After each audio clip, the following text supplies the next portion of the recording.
Visionária Esportes.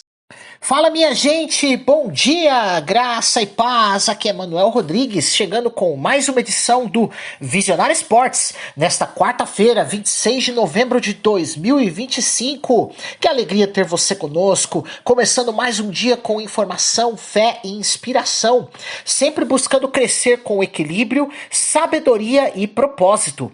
A palavra que nos inspira hoje está em Mateus capítulo 20, versículo 26, mas entre vós não é assim. Pelo contrário, quem quiser tornar-se grande entre vós, será esse o que vos sirva. O tema de hoje é não confundir autoridade com autoritarismo. No esporte, na liderança, no trabalho e até dentro de casa, a verdadeira autoridade não se impõe, se conquista.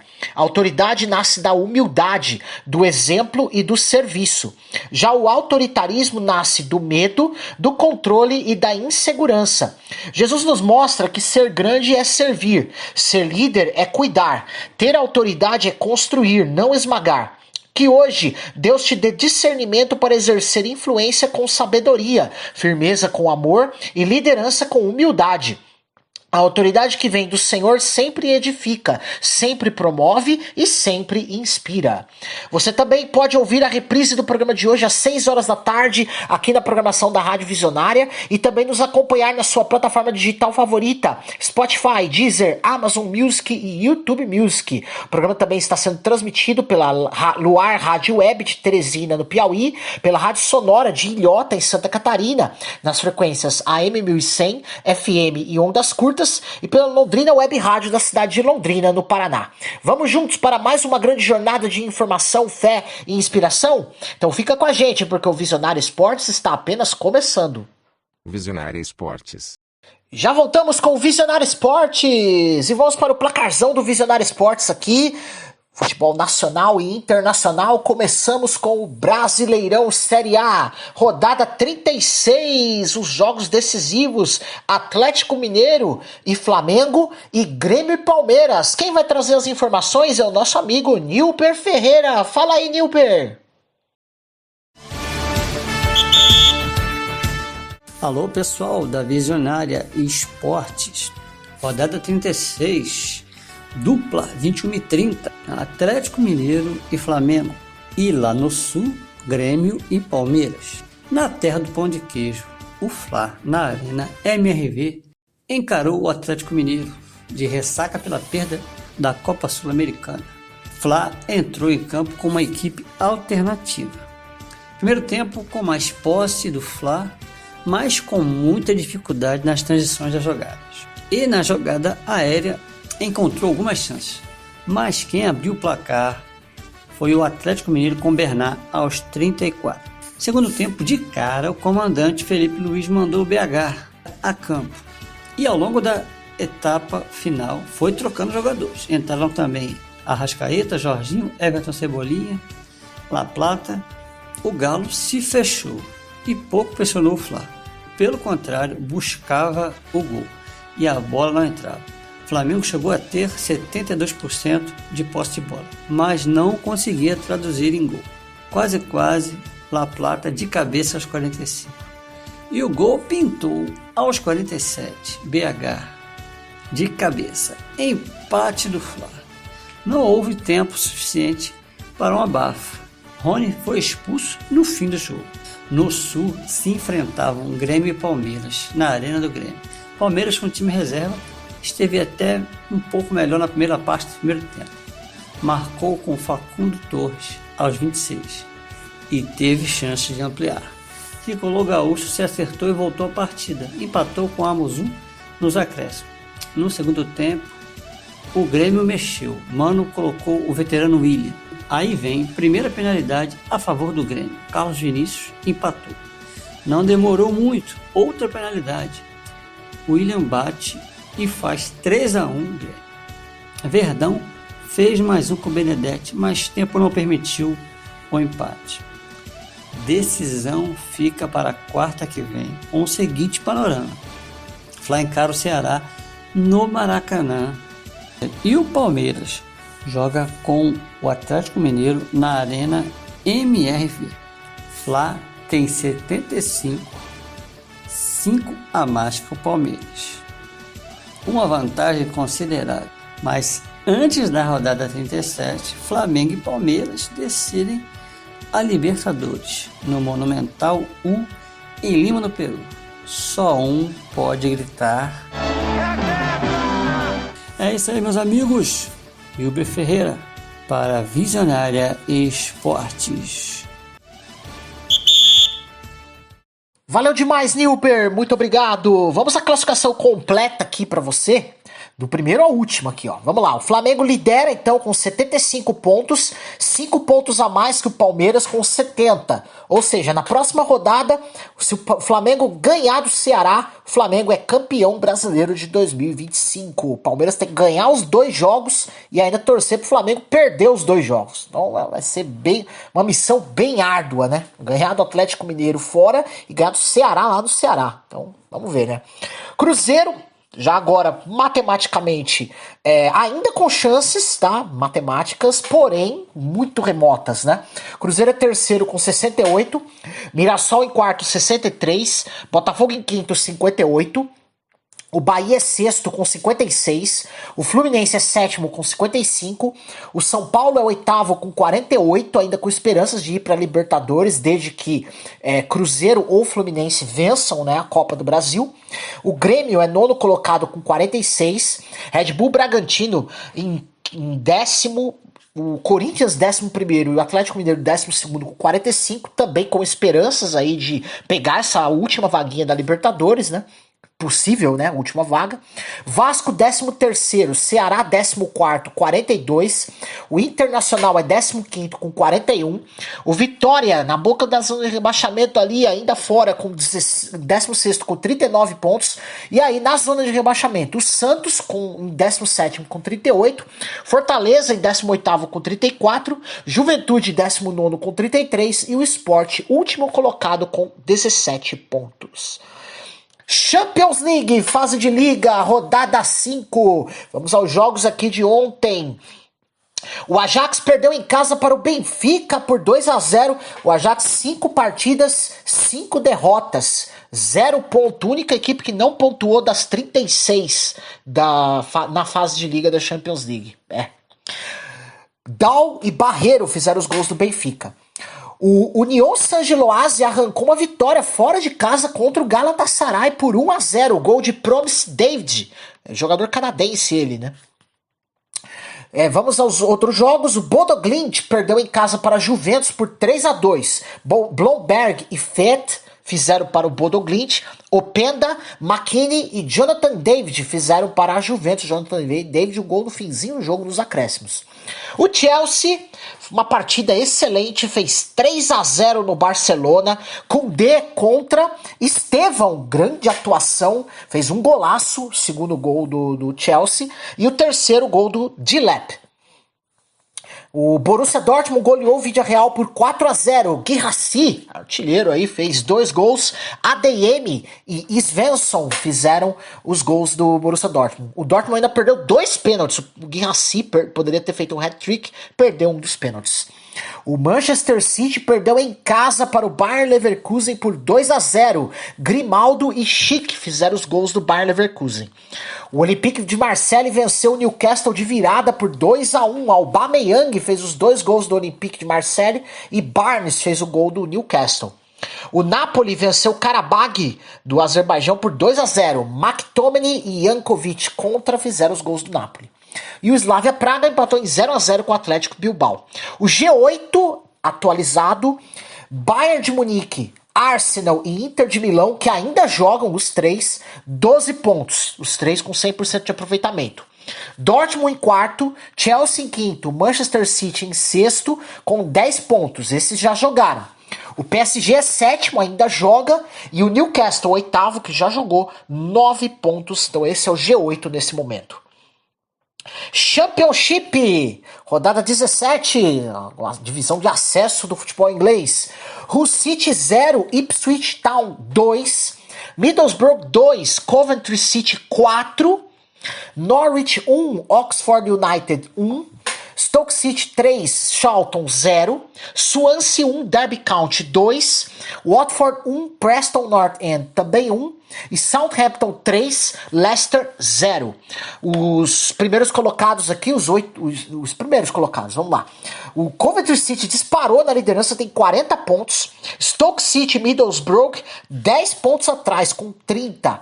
Ipswich Town e Preston North End, que já jogaram também, tem 27 pontos. Estão em quarto e quinto. O Bristol City, que ainda joga, está em sexto lugar. E o Derby County é o sétimo com 26 pontos. Ou seja, finalizando essa rodada, o Coventry City já vai estar com 10 pontos de vantagem sobre o vice-líder.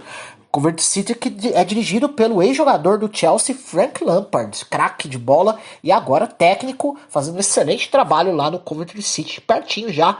Tem bastante coisa para acontecer ainda, né? Mas pode já beliscar uma das vagas para a Premier League. Vamos aqui às notícias do futebol para você. Lamine Yamal, joia do Barcelona, foi alvo de conselhos do ex-número 1 do tênis, Rafael Nadal. Ele recomendou que o garoto se cerque de pessoas sinceras, que digam a verdade mesmo quando é difícil, e alertou que o sucesso precoce pode ser perigoso. O sucesso pode te fazer infeliz.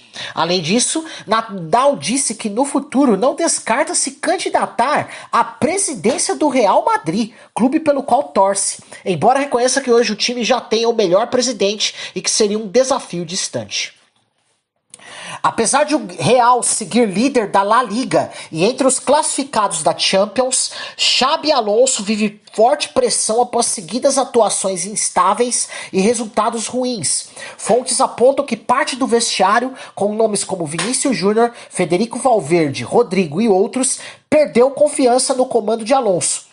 A crise seria resultado não só dos maus resultados, mas de desentendimentos táticos, estilos de liderança e da sensação de que o treinador perdeu o vestiário. Em entrevista nesta terça, no dia que completou 44 anos, Alonso buscou transmitir serenidade. Disse que não é o primeiro, nem será o último na história do clube a enfrentar esse tipo de situação. E destacou a importância de tempo para consolidar seu projeto. Garantiu que continua focado no trabalho, ressaltou a relevância de gerir o vestiário com tato e afirmou que, apesar da turbulência, o grupo está unido e comprometido com a meta de voltar a jogar com intensidade e coesão. Idrissa Gueye, do Everton, foi expulso com apenas 13 minutos contra o Manchester United após dar um tapa no companheiro Michael Keane durante uma discussão em campo. A cena gerou grande repercussão, já que é um dos raríssimos casos de agressão entre atletas do mesmo time na Premier League. Mesmo com um a menos, o Everton venceu por 1-0 em Old Trafford, quebrando um jejum de 12 anos. Após a partida, Gueye publicou um pedido de desculpas, assumindo total responsabilidade e dizendo que aquilo não representa quem ele é. No vestiário, o elenco aceitou o pedido e o aplaudiu, embora o clube deva aplicar punições internas. A liga deve suspender o volante por pelo menos 3 jogos. Com um gol marcado contra o Barcelona, Estevão anotou em sua terceira partida como titular da Champions e aos 18 anos tornou-se apenas o terceiro jogador adolescente da história a alcançar esta marca. Antes dele, apenas Kylian Mbappé havia conseguido tal feito, aos 18 anos e 113 dias. O jovem atacante brasileiro, enfim, aparece ao lado de gigantes europeus com credenciais de craque precoce, algo raro e valorizado no futebol de alto nível. Harry Kane negou qualquer contato com o Barcelona e afirmou estar muito feliz no Bayern de Munique, onde vive boa fase. Com 24 gols em 18 jogos na temporada, o atacante reforçou que não há pressa para renovar com os bávaros. O contrato vai até 2027. Kane garantiu que está focado primeiro na Copa do Mundo e no desempenho no Bayern, e que considera improvável que algo mude já na próxima temporada. O Paris Saint-Germain desenhou seu plano para a janela de transferências de janeiro de 2026. E a palavra de ordem é moderação e aproveitamento da base. Segundo o clube, não há intenção de grandes contratações de impacto neste inverno, mesmo com lesões que têm deixado o elenco enxuto. Jogadores da base e jovens talentos devem ganhar prioridade para suprir carências. Mesmo assim, a diretoria monitora 3 posições para possível reforço. Um defensor versátil, um meio-campista experiente e um atacante ponta com perfil de encaixe tático imediato. mas apenas se surgirem oportunidades concretas.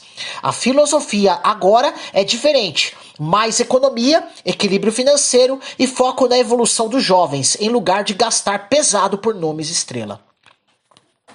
Na última rodada da Ligue 1, o atacante Pierre-Emerick Aubameyang alcançou a marca de 400 gols na carreira, somando clubes e seleção, ao abrir o placar do Olympique de Marseille na goleada por 5-1 sobre o Nice. Ele agora integra um seleto grupo de atacantes ativos com expressivas cifras de gols, reafirmando sua longevidade e faro de área mesmo aos 36 anos. Esse feito dá novo fôlego ao Marseille, que mira vaga na próxima edição da UEFA Champions League, e reforça que Aubameyang ainda é peça central na busca por metas ambiciosas do elenco. O Conselho Fiscal do Santos emitiu um alerta sobre o impacto financeiro do contrato de Neymar, apontando que o custo do camisa 10 altera significativamente o equilíbrio das contas do clube. Pelos balancetes, o salário e os direitos de imagem do craque equivalem ao gasto com vários jogadores do elenco, o que obriga a diretoria a repensar o modelo atual para 2026. A permanência de Neymar está ligada tanto à luta contra o rebaixamento quanto à necessidade de redução de custos em eventual renovação. O Santos terá de rever valores e buscar um acordo menos pesado com o jogador e sua empresa de imagem. Segundo reportagem da ESPN repercutida nas redes sociais, Neymar teria telefonado pessoalmente para Paul Pogba para tentar convencê-lo a jogar no Santos. O francês, que voltou recentemente após mais de 2 anos suspenso por doping, foi convidado a fazer parte do projeto liderado pelo camisa 10 na Vila Belmiro. Apesar da amizade antiga entre os dois, Pogba optou por permanecer na Europa e acertou com o Mônaco, entendendo que a Ligue 1 seria o melhor palco para retomar a carreira. Mesmo assim, nos bastidores, a expectativa é de que, se o Santos se mantiver na Série A e organizar as finanças, o nome de Pogba possa voltar à pauta em 2026, sempre com forte influência de Neymar nas negociações. Eu acho difícil. Neymar sofreu uma lesão no menisco do joelho esquerdo e, segundo as informações atualizadas desta terça-feira, não deve mais atuar em 2025. O problema surgiu após o jogo contra o Mirassol no dia 19 e, por causa das dores, ele já havia sido poupado da partida contra o Internacional. O departamento médico do Santos avaliou que será necessário tratamento específico, tirando o camisa 10 dos 3 jogos restantes do Brasileirão. Esta é a 4ª lesão de Neymar somente em 2025. Após 3 problemas musculares ao longo do ano.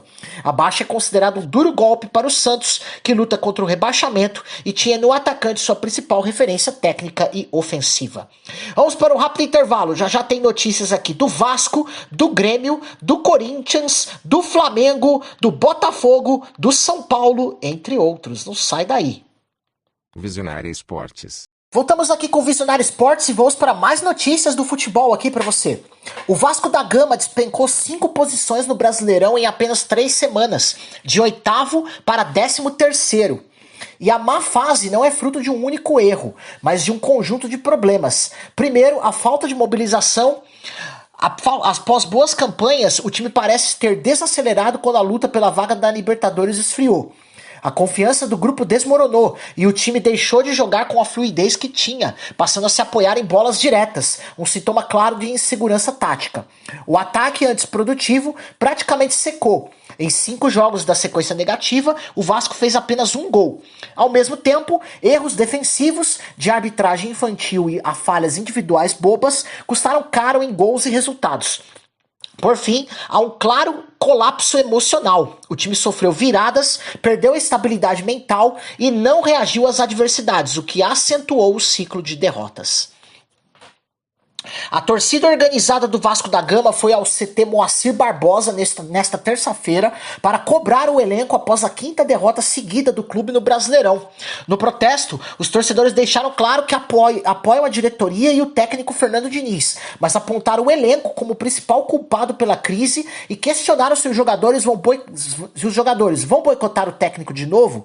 Entre as críticas, eles citaram falta de comprometimento, reclamações internas sobre o ambiente de treinos e fofoquinhas nas redes sociais, cobrando seriedade. Quem não está satisfeito, tchau. O protesto durou cerca de 10 minutos e foi transmitido ao vivo pelos perfis da organizada, com cobrança clara por reação rápida do time, que agora se prepara para enfrentar o Internacional na próxima sexta-feira. O Grêmio planeja pagar a dívida que tem com o Granada da Espanha, relativo à compra do atacante Matias Arezzo, para conseguir suspender o transfer ban imposto pela FIFA. A punição impossibilita o clube de registrar novos jogadores até que a pendência seja quitada. O valor devido gira em torno de 7 milhões de reais e o Grêmio espera usar receitas a receber como parte de valores bloqueados na justiça para conseguir fazer o pagamento. A diretoria considera a quitação da dívida prioridade antes da próxima janela de transferências, de modo a viabilizar contratações para 2026. O Corinthians adiou nesta segunda-feira a votação da reforma do Estatuto do Clube, prevista originalmente para o dia 24, após membros do Conselho avaliarem que o anteprojeto requer mais tempo de debate. Com isso, definiram um cronograma de audiências públicas para discutir os pontos polêmicos entre dezembro e fevereiro de 2026, incluindo temas sensíveis como a possibilidade de voto para torcedores do programa Fiel Torcedor e eventual transição para formato de Sociedade Anônima do Futebol, SAF. O presidente do Conselho Deliberativo, Romeu Tuma Júnior, declarou que a suspensão busca garantir transparência e permitir análise cuidadosa das emendas propostas, reconhecendo a necessidade de mais tempo para sintetizar as mudanças e colher contribuições de conselheiros e associados. O Corinthians decidiu multar o volante José Martínez após sua expulsão na derrota por 3-0 para o Cruzeiro no último domingo. Martínez entrou no segundo tempo e apenas 17 minutos depois foi expulso por acertar uma cotovelada nas costas de um adversário. O lance foi confirmado após revisão do VAR. A punição foi comunicada nesta segunda-feira durante a reapresentação do elenco no CT do clube. A diretoria e a comissão técnica decidiram o desconto como advertência pela conduta considerada irresponsável em um momento delicado da temporada. Apesar disso, o volante segue no grupo e deve cumprir suspensão automática no próximo jogo. O Flamengo divulgou nota oficial afirmando que a Justiça, via Tribunal de Justiça do Rio de Janeiro, deu razão ao clube no litígio com a Libra sobre a divisão dos direitos de transmissão do Brasileiro. A decisão autorizou o Flamengo a levantar a quantia referente ao chamado Cenário 1, rejeitando a distribuição proporcional pretendida pela Liga, embora parte dos valores permaneça retida. Na nota, o clube reforça que a Libra precisará recalcular os valores a serem pagos aos demais associados, e critica a ausência de unanimidade prevista no Estatuto da Liga. A parcela referente a novembro ainda está sob disputa. O clube contesta o critério adotado e indica que o caso deverá ser submetido à arbitragem. O Flamengo aposta em conversas internas e vídeos táticos como treino nesta reta final de temporada, estratégia valorizada pelo técnico Felipe Luiz e elogiada pelos jogadores. Depois da derrota para o Fluminense, o clube realizou reuniões para mostrar erros com clareza e evitar repeti-los, o que resultou na vitória por 3-0 sobre o Red Bull Bragantino. Com o calendário apertado, médio de um jogo a cada 3,3 dias, a preparação física e o desgaste mental se tornam críticos e a comissão técnica decidiu priorizar equilíbrio mental. A mensagem transmitida é de foco no curto prazo, um dia de cada vez, um passo de cada vez, deixando de lado a pressão externa e mirando apenas o próximo desafio. O Botafogo entrou na justiça contra a Eagle Football Holdings, controladora da SAF Botafogo, pedindo ressarcimento de 155 milhões e 400 mil reais, valor equivalente a 10% do passivo declarado pela própria SAF. A ação ajuizada na 23ª Câmara de Direito Privado do Tribunal de Justiça do Rio de Janeiro também requer a nomeação de um interventor judicial na SAF e a proibição da venda de jogadores ou outros ativos enquanto o processo estiver em curso. O argumento do clube associativo é de que há indícios de gestão temerária e que a crise entre a Eagle e seu principal gestor, John Textor, coloca o equilíbrio financeiro do Botafogo em risco. Por isso pedem garantias, calção real ou fidejussória para cobrir eventuais prejuízos. A notícia pegou a Eagle e Textor de surpresa. Fontes ligadas à holding dizem que o processo judicial não estava previsto e criticam o movimento. O São Paulo entrou na justiça contra a ex-patrocinadora Blue Saúde, reivindicando o pagamento de R$ 6.200.000, quantia referente a parcelas do contrato de patrocínio que, segundo o clube, deixaram de ser pagas desde maio de 2025, mesmo com vigência prevista até dezembro. O acerto com a Blue Saúde havia sido firmado em julho de 2024. A marca estampou o uniforme do tricolor até os últimos meses, mas foi retirada após a inadimplência. Apesar de tentativas de renegociação nos bastidores, o acordo nunca saiu do papel, o que motivou o clube a buscar ressarcimento via processo judicial. Até o momento, a Blue Saúde não apresentou resposta pública nem justificativas formais pelas parcerias em aberto. O São Paulo decidiu levar o jogo contra o Internacional pela 37ª rodada do Brasileirão do Morumbis para Vila Belmiro em 3 de dezembro. Oficialmente, o clube alega que o gramado do Morumbis ficou sem condições ideais após uma sequência de shows, mas reportagens apontam que o campo poderia estar pronto até a data do jogo.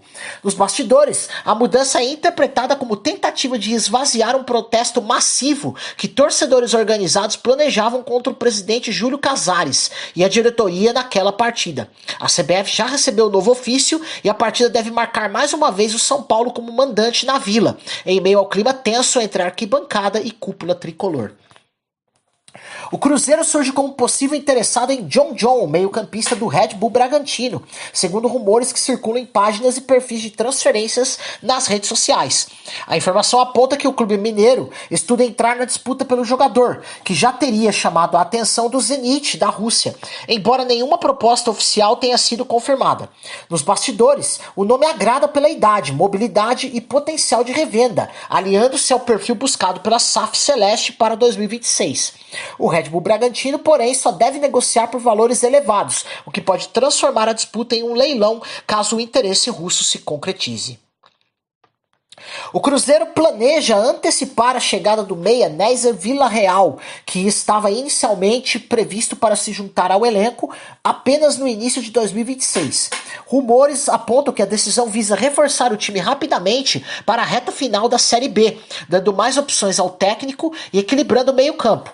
Nos bastidores, o clube espera que a vinda antecipada ajude a acelerar a adaptação do jogador ao estilo brasileiro e aumente a competitividade da equipe, enquanto negociações com o Red Bull Bragantino, clube detentor de parte dos direitos, seguem em andamento. Ainda não há confirmação oficial sobre datas ou valores, mas a expectativa interna é de que o anúncio ocorra em breve. O Fluminense assinou com a Puma como nova fornecedora de material esportivo para a temporada de 2026, fim do vínculo atual com a Umbro, que termina em 31 de dezembro. O contrato com a Puma tem duração de 5 anos, válido até o final de 2030. A expectativa é que os novos uniformes na versão tricolor e branca sejam lançados em janeiro de 2026, com estreia prevista na Copa São Paulo de Futebol Júnior e nas rodadas iniciais do Campeonato Carioca. Apesar da assinatura, o anúncio oficial do clube só deve ocorrer após a virada do ano, respeitando o contrato ainda vigente com a Umbro. A troca marca o fim de um ciclo. A Umbro vestia o clube desde 2020 e o início de uma nova era com uma das grandes marcas globais, com potencial para ampliar receita e visibilidade. A direção e a psicóloga do Atlético Mineiro mantém conversas frequentes com o zagueiro Lianco, após a polêmica discussão dele com torcedores na arquibancada durante a final da Copa Sul-Americana 2025. A orientação da assessoria do clube foi para que o jogador se afaste temporariamente das redes sociais, atitude que resultou na desativação de seu perfil no Instagram. Mesmo com a repercussão negativa, fontes internas relatam que não há risco de saída de Lianco neste momento, e seu contrato com o Galo segue válido até 2029. O clube entende que, além da comunicação institucional, existe a necessidade de suporte psicológico, considerando que o atleta já viveu momentos de instabilidade emocional, o que reforça a importância do acompanhamento. O Remo conquistou um feito histórico, subiu da Série C para a B em 2024 e agora em 2025 garantiu o acesso à Série A, voltando à elite nacional após 32 anos. Com isso, tornou-se o 11º clube desde 2006 a alcançar o chamado acesso duplo, CBA. A vaga foi confirmada com a vitória sobre o Goiás por 3-1 na última rodada da Série B, jogo que selou a 4ª colocação do Leão. A volta do Remo à Série A devolverá ao norte do Brasil um representante no Brasileirão após 21 anos. Vamos para um rápido intervalo, já tem notícias do Vitória, do Sport, do Atlético Paranaense, até mesmo do Santa Cruz, do Goiás e algumas notícias da CBF. Não sai daí. Visionária Esportes. Voltamos aqui com o Visionário Esportes e vamos para mais notícias aqui do futebol para você. Começamos com o Vitória, notícia do Vitória aqui, ó. O Vitória deixou o Z4 do Campeonato Brasileiro Série A e agora depende apenas de si para se manter na elite. O time venceu o Sport por 3-1 na 35ª rodada, resultado fundamental para retomar a 16ª colocação com 39 pontos.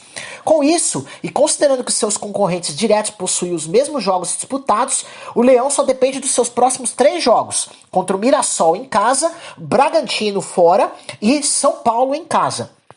A boa fase sob o comando do técnico Jair Ventura, com 5 vitórias em 11 jogos, reacendeu a esperança da torcida. O Vitória apresentou oficialmente na noite de 24 de novembro o projeto da Arena Barradão, reforma que prevê um aporte inicial de 405 milhões de reais. A ideia é transformar o estádio em uma arena multiuso, com capacidade ampliada de cerca de 30%, dos atuais 30.793 para 40.597 lugares, além de aumento no número de camarotes de 20 para 116. O projeto inclui também ampliações na infraestrutura, novo setor oeste, rooftop com vista panorâmica, restaurantes integrados ao campo, terraços cobertos, dezenas de bares e lanchonetes, banheiros adicionais, sistema de som, painéis informativos, Wi-Fi e melhorias gerais de conforto e circulação. A expectativa é que a arena sirva não apenas para jogos, mas também para shows, eventos corporativos e culturais, prevendo também geração de receita adicional anual. O cronograma divulgado aponta início das obras para o segundo semestre de 2026, com conclusão prevista para o primeiro semestre de 2029, em etapas que permitam que o estádio continue operando durante boa parte da reforma. O Sport negocia a contratação de Thiago Carpini para comandar o clube na temporada de 2026. O técnico atualmente está no Juventude e seu contrato vai até 7 de dezembro. Apesar das conversas avançadas, a indefinição na presidência rubro-negra, com saída do atual mandatário ao final do ano, adia qualquer confirmação oficial. Se confirmada, a ideia da diretoria do Leão é usar Carpini para iniciar uma reconstrução do elenco e do projeto do clube, buscando aproveitar o perfil jovem e o histórico recente do treinador. Mas até que o novo presidente assuma e decida oficialmente, a negociação permanece em compasso de espera e nada está garantido. O Atlético Paranaense está de olho no zagueiro Diego Costa, atualmente no Krasnodar da Rússia, como prioridade para reforçar a defesa em 2026. Ele já chamou a atenção do departamento de scout do clube. Diego, revelado pelo São Paulo, tem contrato com o Krasnodar até 2029 e coleciona atuações regulares na temporada 2025-2026 na Rússia. O Furacão estaria preparando uma oferta formal nas próximas semanas, embora a negociação seja considerada complicada pelo valor histórico pago pelo defensor e pela resistência esperada da equipe russa. Caso o negócio avance, a chegada de Diego Costa representaria um reforço importante para reforçar o sistema defensivo do Atlético na volta à elite do futebol brasileiro. O atacante Thiago Galhardo acionou o Santa Cruz na Câmara Nacional de Resolução de Disputas, CNRD, pedindo rescisão indireta de contrato, alegando atraso de salários e falta de recolhimento de FGTS. Com vínculo até o fim de 2026, Galhardo reivindica receber os 12 meses restantes de salário, carteira mais imagem, férias, 13º e demais verbas. O montante que ele cobra ultrapassa os 3 milhões de reais. Ele não compareceu à reapresentação do elenco nesta terça-feira no Arruda, sendo o único remanescente da campanha de acesso que faltou. E a diretoria do clube foi pega de surpresa com a ação. O desfecho ainda depende de posicionamento oficial da defesa ou da comissão jurídica do Santa Cruz e da análise da CNRD sobre os atrasos denunciados. A cúpula do Goiás segue sem uma manifestação pública clara sobre as falhas da temporada, e o silêncio incomoda torcedores após o fracasso no acesso em 2025. Apesar de a equipe ter feito uma sequência de 7 vitórias no fim da Série B, a derrota por 3-1 para o Remo carimbou o rebaixamento e frustrou as expectativas do acesso. Para a torcida, a demora da diretoria em apresentar plano ou explicações transparentes contribui para a revolta, em alguns casos levando a protestos simbólicos simbólicos nas redes e nas ruas. Apesar de um pedido de desculpas publicado no dia seguinte ao rebaixamento, muitos fãs consideram a nota insuficiente diante da decepção e cobram definição imediata sobre reestruturação para 2026. A CBF anunciou o novo sistema de fair play financeiro, oficialmente chamado de Sistema de Sustentabilidade Financeira, que entra em vigor a partir de 1º de janeiro de 2026, com 3 fiscalizações anuais fixas, 31 de março, 31 de julho e 30 de novembro, e período de adaptação progressiva até 2030. Contratos, salários, direitos de imagem e amortizações terão de ser cadastrados na plataforma da CBF para inscrição de atletas, e novas dívidas a partir de 2026 poderão acarretar sanções imediatas.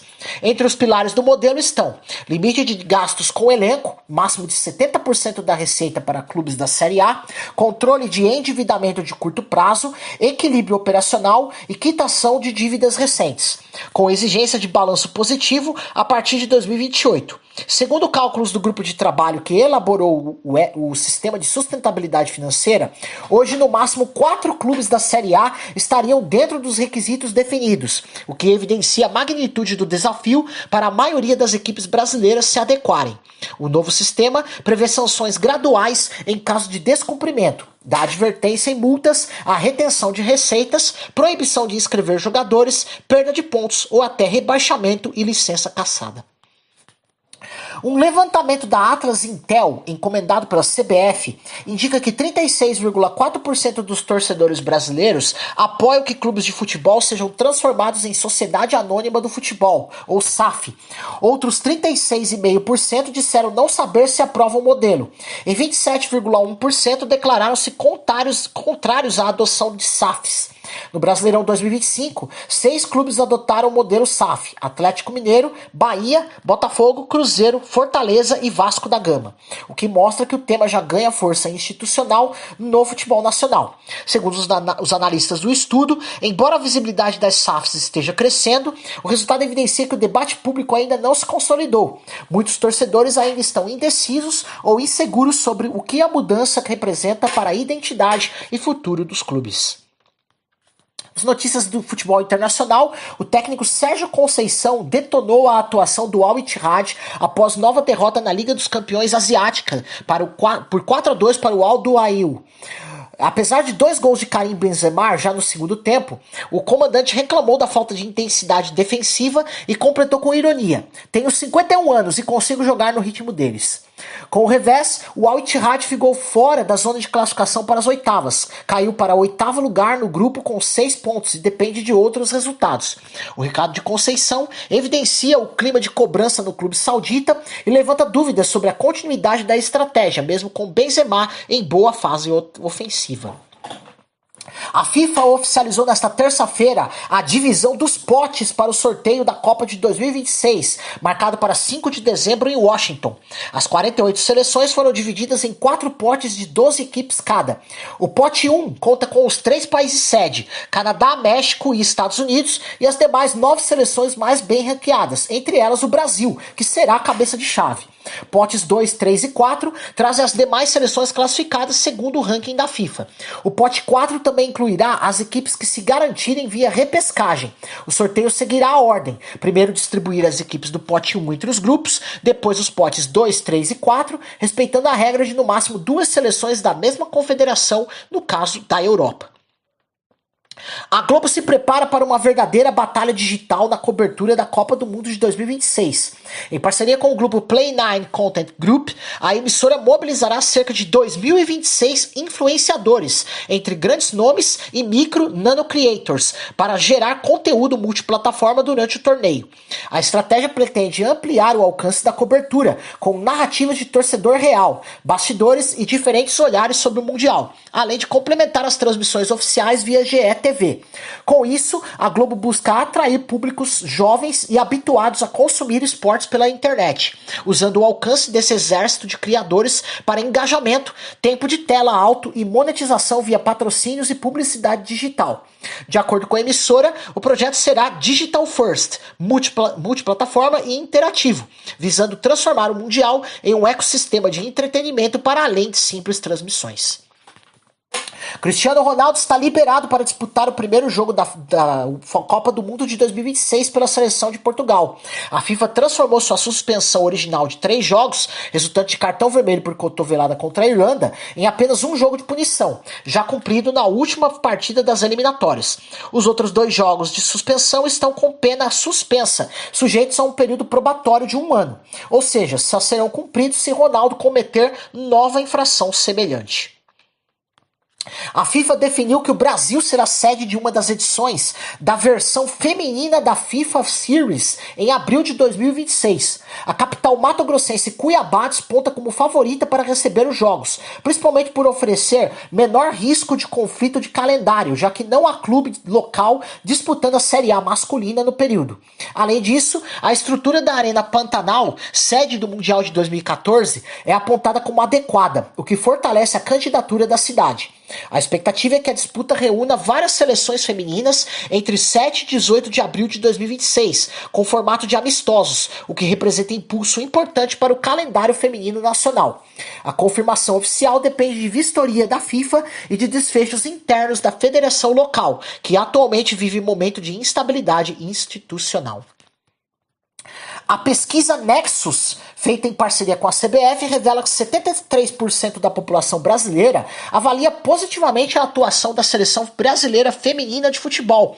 O estudo aponta que 54% das pessoas afirmam sentir orgulho da equipe e 21% acompanham ao menos um jogo da modalidade a cada 15 dias. Além disso, quase 60% dos entrevistados indicam que as partidas da seleção funcionam como principal porta de entrada para o futebol feminino, embora outras competições também atraem torcida. Interessante essa pesquisa, hein? A CBF divulgou o calendário oficial do futebol feminino para 2026, com várias mudanças estruturais que visam dar mais peso e profissionalização à modalidade.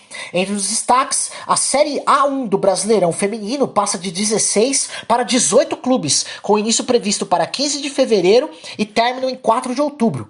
A Copa do Brasil Feminina também terá mudanças, de 64 para 72 jogos, com confrontos de ida e volta a partir das quartas de final e participação ampliada, envolvendo clubes das séries A1, A2 e A3. A edição da Supercopa Feminina foi mantida e será disputada em 8 de fevereiro, com o confronto entre o campeão da A1 e o da Copa do Brasil. A CBF também anunciou apoio inédito para atletas mães e lactantes, permitindo que levem os filhos nas viagens oficiais, com custos cobertos pela entidade. Além disso, as divisões de base e inferiores, sub-20, sub-17, sub-16 e sub-14 serão mantidas e terão calendário ajustado, com cotas reajustadas e melhor estrutura. No total, a reformulação faz parte de um investimento expressivo. A CBF estima aporte de 685 milhões de reais no futebol feminino entre 2024 e 2029, com aumento de cerca de 41% nas datas, 84% nas partidas e 69% nas vagas para clubes no calendário nacional. A Federação Paulista de Futebol divulgou na noite de 25 de novembro os grupos da Copa São Paulo de Futebol Júnior 2026. A edição contará com 128 clubes, divididos em 32 grupos de 4 times. Os 2 primeiros de cada chave avançam para o mata-mata. O atual campeão da Copinha, o São Paulo, caiu no grupo 19, com sede em Sorocaba, junto com o Real Soccer de São Paulo, Maruinense de Sergipe e Independente do Amapá. Já o Corinthians, maior vencedor da história da Copinha, está no grupo 8, com sede em Jaú, com 15 de Jaú, Trindade de Goiás e Luverdense do Mato Grosso. Outra presença de destaque, atual campeão paulista sub-20, o Santos vai disputar o grupo 16, com sede em São Carlos, ao lado de Grêmio São Carlense, Real Brasília do Distrito Federal e União Cacoalense de Rondônia. Vamos para um rápido intervalo, já voltamos com as notícias dos outros esportes. Não sai daí! Visionária Esportes. Voltamos com Visionária Esportes. Vamos para as notícias dos outros esportes aqui para você. Vamos lá. Na rodada da Superliga Feminina de Vôlei desta terça-feira, o Praia Clube venceu o Mackenzie por 3 sets a 1, com parciais de 25-21, 25-17, 17-25 e 25-17, mantendo a liderança da competição. O vôlei Bauru também garantiu vitória, aplicando 3-0 sobre o Brasília, com parciais de 25-13, 25-19 e 25-20, somando mais 3 pontos importantes na tabela. Com os resultados, Praia Clube e Vôlei Bauru seguem entre os principais times do campeonato, enquanto Mackenzie e Brasília precisam reagir nas próximas rodadas. A atleta Júlia Azevedo, do Tijuca Tênis Clube, foi baleada durante uma tentativa de assalto na zona norte do Rio de Janeiro e revelou grande tensão ao afirmar que por pouco não ficou paraplégica. Ela contou que estava no carro com o pai quando os criminosos atiraram sem qualquer aviso. O projétil atingiu suas costas, atravessou o corpo e só foi percebido horas depois. No hospital, os médicos disseram que a bala passou a apenas 1 milímetro da medula espinhal, o que, se tivesse atingido, poderia causar paraplegia, e também ficou a menos de 1 centímetro da bexiga. Apesar do susto, Júlia recebeu alta, está em casa se recuperando, evitando movimentos bruscos, e espera retomar os treinos em cerca de 1 mês. A jogadora usou as redes sociais para agradecer o apoio, refletiu sobre a fragilidade da vida e declarou estar nascendo de novo após o episódio. O vôlei Guarulhos venceu o Goiás Vôlei por 3-2 na Superliga Masculina de Vôlei, parciais de 22-25, 23-25, 25-19, 25-17 e 17-15. No momento, a liderança da Superliga masculina pertence ao Praia Clube com 21 pontos, seguido de perto pelo Sada Cruzeiro com 20 e o Vôlei Renata Campinas com 17. A atleta de vôlei de praia Duda Lisboa, campeã olímpica, anunciou que vai pausar sua carreira para cuidar da saúde mental. Depois de desistir do Mundial em Adelaide, ela revelou estar lidando com crises de ansiedade e afirmou que por meses vinha sentindo que algo não estava bem. Duda explicou que a decisão foi tomada em conjunto com sua parceira de dupla, a comissão técnica e equipe médica. Prioridade agora é seu bem-estar. Ela pontuou nas redes sociais: às vezes é necessário dar um passo atrás para poder seguir em frente, e disse que nos próximos meses vai focar em se recuperar para retornar mais forte. No Monday Night Football da NFL, o San Francisco 49ers venceu o Carolina Panthers por 20-9, mantendo a equipe californiana firme na briga pelos playoffs. Com a vitória, os 49ers seguem com desempenho sólido na NFC, enquanto os Panthers enfrentam dificuldades para manter chances de classificação. Na rodada da NBA, nesta segunda-feira, o Portland Trail Blazers, do técnico brasileiro Thiago Splitter, já tem notícia dele, venceu o Milwaukee Bucks por 115-103, com destaque para Jeremy Grant, autor de 35 pontos. O New Orleans Pelicans bateu o Chicago Bulls por 143-130, com Zion Williamson marcando 29 pontos. O Houston Rockets derrotou o Phoenix Suns por 114-92, com Amen Thompson anotando 28 pontos. O Golden State Warriors venceu o Utah Jazz por 134-117, com Stephen Curry registrando 31 pontos. Já nesta terça, o Washington Wizards venceu o Atlanta Hawks por 132-113, com grande atuação de CJ McCollum, autor de 46 pontos, e Alexander Sarr, que contribuiu com um duplo-duplo, 27 pontos e 11 rebotes. Falei do Thiago Splitter, ele deve seguir no comando do Portland Trail Blazers até o final da temporada 2025-2026 da NBA. Ele assumiu o cargo de técnico interino em outubro de 2025, após o licenciamento do titular Chauncey Billups por envolvimento em investigação federal. Apesar de inexperiente como head coach na NBA, Splitter já soma algumas vitórias no comando e o clube optou por mantê-lo no cargo durante o restante da temporada, aguardando o desfecho do julgamento de Billups, programado para setembro de 2026. Stephen Curry e Under Armour, é a patrocinadora, tá? É a marca, né? Encerraram sua parceria de 12 anos. A relação termina oficialmente após o lançamento do último modelo da Curry Brand pela Under Armour, programado para fevereiro de 2026. Fontes indicam que a decisão foi motivada por reclamações de Curry e sua equipe sobre o que classificavam como falta de investimento na marca e o desempenho aquém do esperado nas vendas da divisão de basquete da Under Armour. Com o fim do vínculo, a Curry Brand passa a operar de forma independente, o que, segundo analistas, aumenta a possibilidade de o nome Curry Brand perder força comercial como marca autônoma. Além disso, a saída de Curry faz parte de um plano maior de reestruturação da Under Armour, que vem cortando altos custos com patrocínios e ajustando sua estratégia de produtos. O Rio Claro venceu o Vasco da Gama por 84-81 em jogo equilibrado pelo NBB, com grande atuação do bósnio Marko Ricalo, que anotou 18 pontos e comandou a equipe paulista nos minutos finais. O Vasco tentou reagir no último quarto, mas esbarrou nos erros e não conseguiu evitar a derrota em casa. O resultado mantém o Rio Claro firme na briga por posições intermediárias da tabela, enquanto o Vasco segue oscilando na competição. No topo, o Flamengo permanece como líder isolado, com 11 vitórias e apenas uma derrota na temporada. O Corinthians vive uma crise financeira profunda e internamente já comunicou que vai encerrar o basquete profissional ao fim da atual temporada. A medida faz parte de um pacote de cortes que afeta vários departamentos do clube. O basquete, que vinha competindo na elite nacional, sofre há anos com orçamento limitado, atrasos e dificuldades estruturais.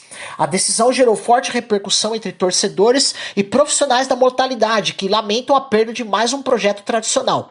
A diretoria ainda não detalhou o plano de transição nem o futuro das categorias de base, mas a determinação para encerrar o time adulto já está tomada. Pela rodada da Euroliga de basquete, o Dubai venceu Paris por 90-89, com grande atuação de Mackinley Wright, autor de 24 pontos. O Real Madrid superou o Hapoel Tel Aviv por 75-74, em jogo decidido nos segundos finais, com Mário Rezonja liderando os espanhóis com 19 pontos. Já o Valência dominou o Bayern de Munique e venceu por 90-64, com destaque para o senegalês Branco Badiou, que anotou 16 pontos. Na classificação, o Hapoel Tel Aviv e o Panathinaikos da Grécia seguem dividindo a liderança, ambos com 9 vitórias e 4 derrotas. A jovem promessa do tênis brasileiro João Fonseca afirmou que sonha em disputar os Jogos Olímpicos, destacando que seria uma honra representar o Brasil no maior evento esportivo do planeta. O carioca vive crescente evolução no circuito profissional e reforçou que tem trabalhado intensamente para atingir o nível necessário de competitividade. Fonseca também ressaltou que vestir a camisa da seleção o motiva ainda mais em sua preparação diária. A meta agora é seguir subindo no ranking para tornar o sonho olímpico cada vez mais possível.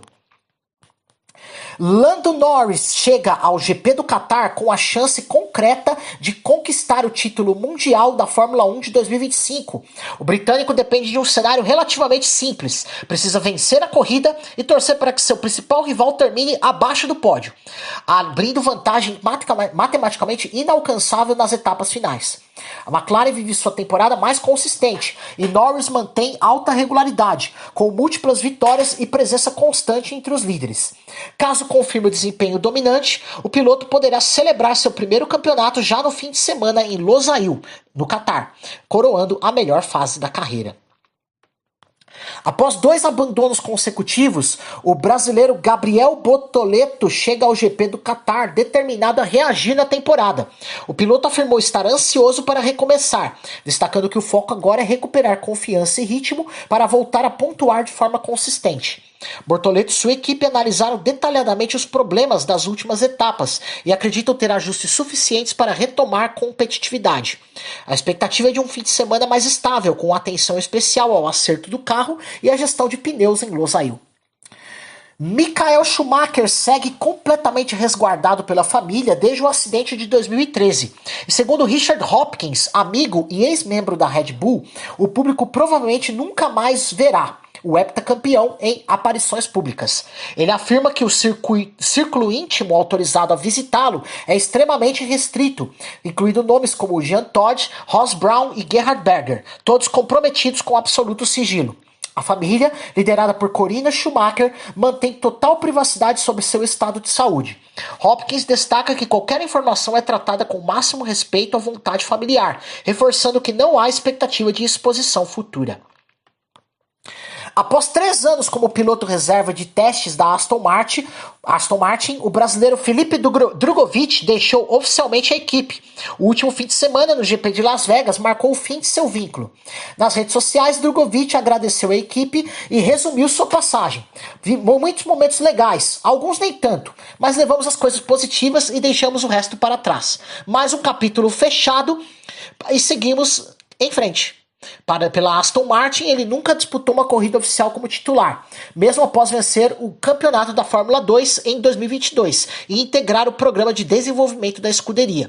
Com a saída, a equipe já anunciou o jovem Jack Crawford, que o jovem Jack Crawford assume o lugar de reserva em 2026. Drugovich, por sua vez, vai migrar para a Fórmula E, onde disputa a próxima temporada pela equipe Andretti, abrindo um novo capítulo em sua carreira. Já voltaremos depois do intervalo com as últimas notícias dos outros esportes e também a agenda esportiva do dia de hoje. Não sai daí! Visionária Esportes. E voltamos aqui com o Visionária Esportes. Vamos para as últimas notícias dos outros esportes. Já tem a agenda esportiva do dia, tá? Apesar das inúmeras dificuldades enfrentadas ao longo da temporada 2025 da MotoGP, o espanhol Jorge Martín afirmou que ainda enxerga pontos importantes a retirar deste ano. Segundo ele, desafios como lesões, falhas mecânicas e resultados aquém do esperado serviram como experiência para melhorar a preparação e foco para 2026. Martín destacou que a resiliência e o trabalho em equipe, tanto com a engenharia quanto com a equipe técnica, terão um papel fundamental no próximo ciclo. Para ele, os momentos difíceis reforçam a confiança de que, com ajustes certos, será possível buscar pódios e lutar por vitórias.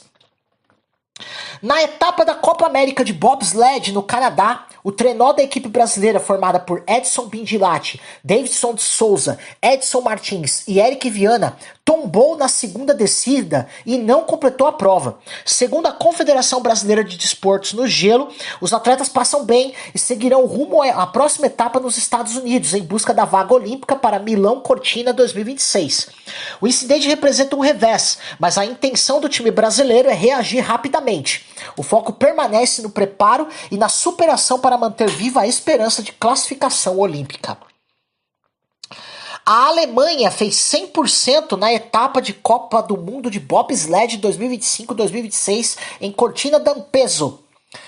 Copa do Mundo de Bobsled, né? Vencendo todas as 4 provas disputadas: masculino, 2-man e 4-man, e feminino, 2-woman e monobob. No masculino, Johannes Lochner conquistou os títulos nos 2 e 4 com seu time, superando compatriotas experientes.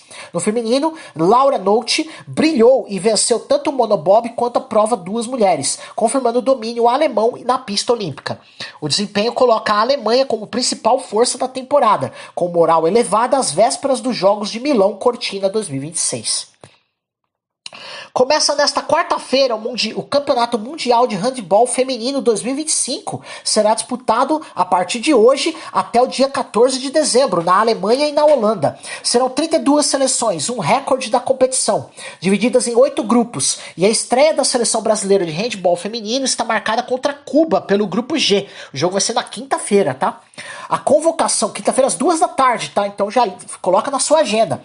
A convocação anunciada em 6 de novembro traz nomes experientes como Alexandra Nascimento, 43 anos, e várias promessas que disputarão o Mundial pela primeira vez. Com o torneio reunindo o que há de melhor no handebol mundial, o Brasil chega com a missão de recuperar prestígio e buscar bom desempenho. E a volta de veteranas junto à nova geração cria expectativa de combinação de experiência e impulso. E a partir desta quarta, a elite dos saltos ornamentais se encontra no Centro Olímpico da Universidade de Brasília, no Distrito Federal, para a edição 2025 da Taça Brasil de Saltos Ornamentais, evento que fechará a temporada e pode definir parte da seleção brasileira para 2026.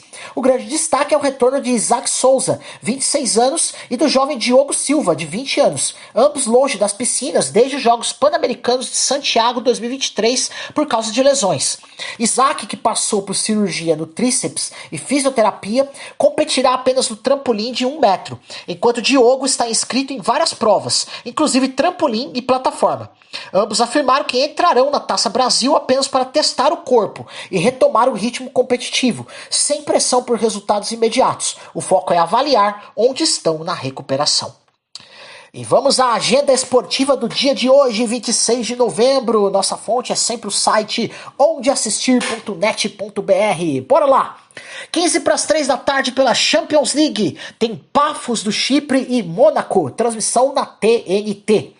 No mesmo horário tem Copenhague e Kairat Almaty. Transmissão no Space.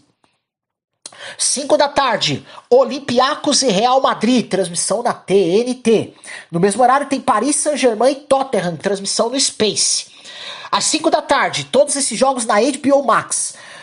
Arsenal e Bayern de Munique, jogaço, hein? Na HBO Max. No mesmo horário, Atlético de Madrid e Inter de Milão, outro jogaço, também aqui na HBO Max, todos eles. Frankfurt e Atalanta, mais um belo jogo. Liverpool e PSV, a fase que o Liverpool tá, o PSV aí pode surpreender. E Sporting e Clube Brugge, todos na HBO Max. Belos jogos nessa rodada da Champions League, hein? Então vai valer a pena acompanhar.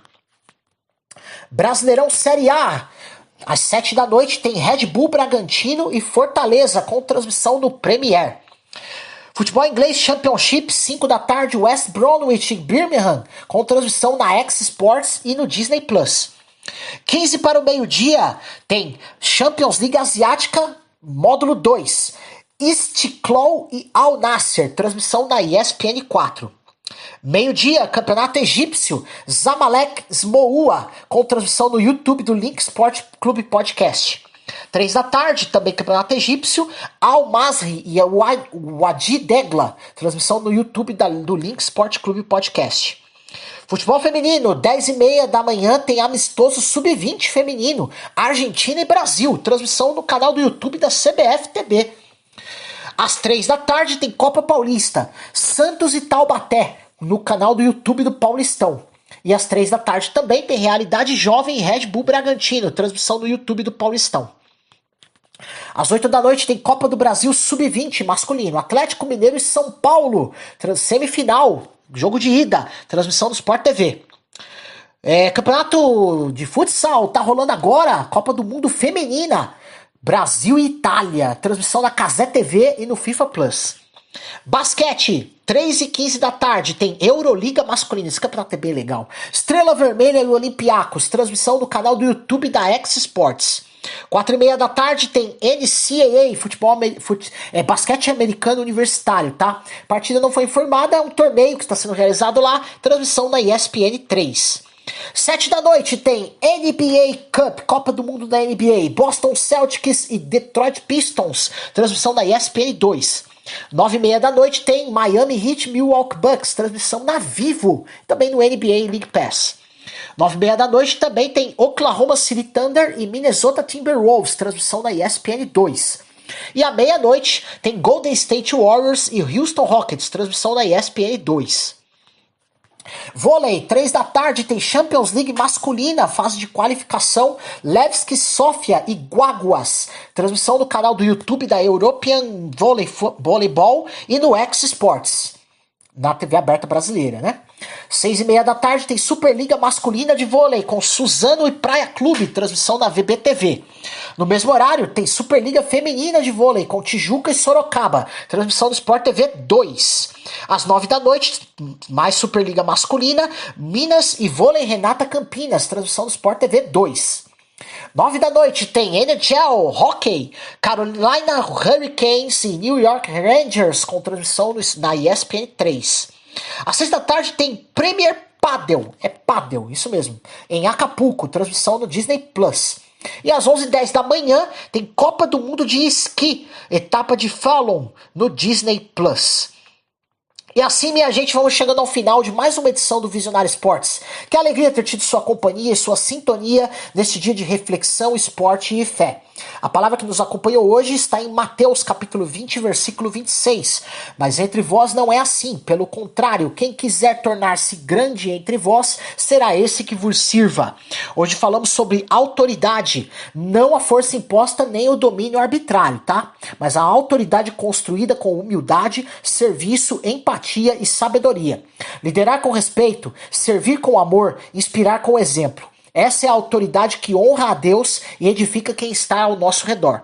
Que você tenha consciência do valor do servir, da dignidade de liderar com justiça e da responsabilidade de usar sua influência para o bem, para fazer o bem.